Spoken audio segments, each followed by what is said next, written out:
এতক্ষণ এনডিএ নিয়ে কথা হচ্ছিল, নজর দিল্লিতে রয়েছে। তার কারণ একদিকে যেমন এনডিএ আর একদিকে আইএনডিআইএ গঠনমূলক বিরোধিতার কথা বলে সলতে পাকাচ্ছে তারা যে এবার মেজরিটি পায়নি এনডিএ সরকারের বিজেপি, মানে এনডিএ বিজেপি। সেক্ষেত্রে প্রতি মুহূর্তে কিভাবে গঠনমূলক বিরোধিতা করা যায় তা নিয়ে সলতে পাকাচ্ছে। গতকাল বৈঠক ছিল, সেই বৈঠকে দুজনের ভূয়সী প্রশংসা হয়েছে। তার কারণ এই দুজন, একজন অভিষেক এবং একজন অখিলেশ যাদব। এই দুজনের প্রশংসা কেন? তার কারণ মনে রাখতে হবে উত্তরপ্রদেশের মতো জায়গা, সেইখানে যেভাবে বিজেপির বিজয়ের রথ থামিয়ে দিয়েছে সমাজবাদী পার্টি, সেক্ষেত্রে কৃতিত্ব দিতেই হবে অখিলেশ যাদবকে। এবং বাংলা, যেখানে বাংলা পাখির চোখ ছিল বিজেপির, সেই বাংলায় যখন বিজয়ের রথ থেমে গেছে বিজেপি যখন ওই 35-30 এইসব বলেও তার ধারে কাছেও পৌঁছতে পারেনি, কৃতিত্ব দিতেই হবে অভিষেককে। এবং এরপরে যদি এই অভিষেক আর অখিলেশ দুজনে একসঙ্গে বৈঠক করেন তা তো চর্চার বিষয় হবেই। মৈত্রেয়ী আমার সঙ্গে নয়াদিল্লি থেকে রয়েছেন। মৈত্রেয়ী, বৈঠক গতকাল, সেই গতকালের বৈঠকের পর তারপর আজ আবার দেখা যাচ্ছে প্রায় 45 মিনিট অখিলেশ যাদবের বাড়িতে গিয়ে অভিষেক বন্দ্যোপাধ্যায় তারা দুজনে কথা বলেছেন। নিঃসন্দেহে রাজনৈতিক কথা, সৌজন্য সাক্ষাৎ নয়, কি কথা হতে পারে?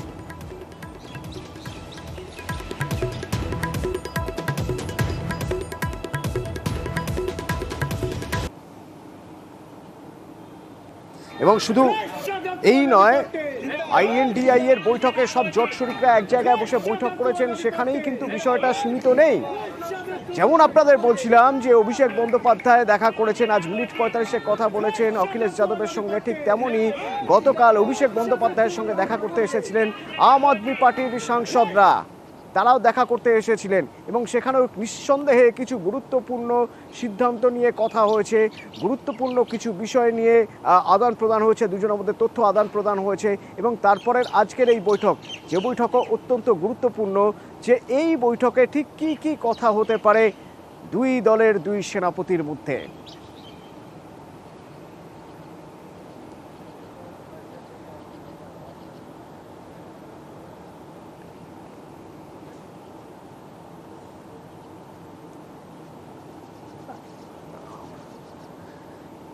আইএনডিআইএ এর আগেই বলেছে যে তারা গঠনমূলক বিরোধিতা করবে, তারা সরকার গড়ার কথা ভাবছেই না, তারা বিরোধী আসনেই বসবে।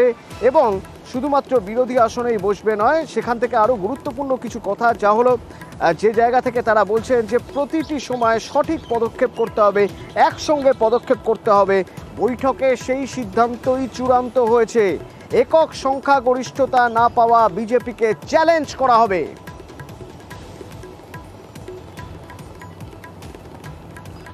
देखिए, ठीक है, नंबर है एनडीए के पास, लेकिन हम लोग तो ये चाहेंगे कि जो सरकार बने वो बिहार को लेकर के ज़्यादा विशेष ध्यान दे, बिहार को विशेष राज्य का दर्जा दे, कि इस 75% के आरक्षण को शेड्यूल 9 में डाला जाए।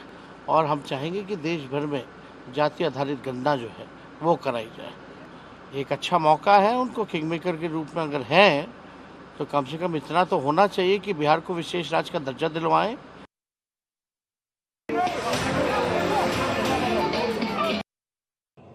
The India bloc will continue to fight against the fascist rule of the BJP led by Modi. We will take appropriate steps at the appropriate time to realize the people's desire not to be ruled by the BJP's government, and this is our decision, and we all together agreed on these points. Darjeeling, এই দার্জিলিং লোকসভা কেন্দ্র থেকে রাজু বিস্তায় যাচ্ছেন দিল্লি।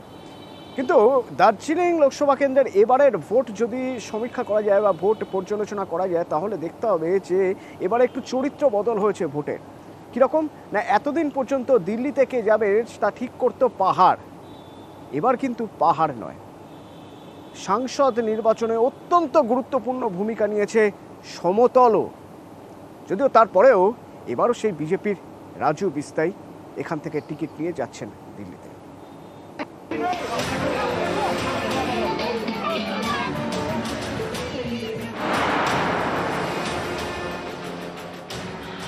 দার্জিলিং পাহাড়ি লোকসভা আসন, এবার সেখানেই ভোটের ধরন বদল। দার্জিলিং লোকসভা কেন্দ্রের মধ্যে 4 বিধানসভা আসন সমতলে, শিলিগুড়ি, মাটিগাড়া, নকশালবাড়ি, ফাঁসি দেওয়া এবং চোপড়া। 3টি বিধানসভা আসন পাহাড়ে, দার্জিলিং, কালিম্পং এবং কার্শিয়াং। একসময় পাহাড়ের এই 3 বিধানসভা কেন্দ্রের ভোটেই ঠিক হয়ে যেত দার্জিলিংয়ের সাংসদ কে হবে। যেমন 2019 সালে বিজেপি প্রার্থী দার্জিলিং লোকসভা কেন্দ্রে পান 7.5 লক্ষ ভোট। এর মধ্যে 3 পাহাড়ি আসন থেকেই পেয়েছিলেন 3,38,698 ভোট, যা তৃণমূলের পাওয়া মোট ভোটের থেকে বেশি। 2019 সালে তৃণমূল মোট ভোট পায় 3,36,624। এর থেকে স্পষ্ট দার্জিলিং লোকসভা কেন্দ্রে কে জিতবেন সেটা ঠিক করে দিত পাহাড়। এই ছবিটাই এবার বদলে গিয়েছে।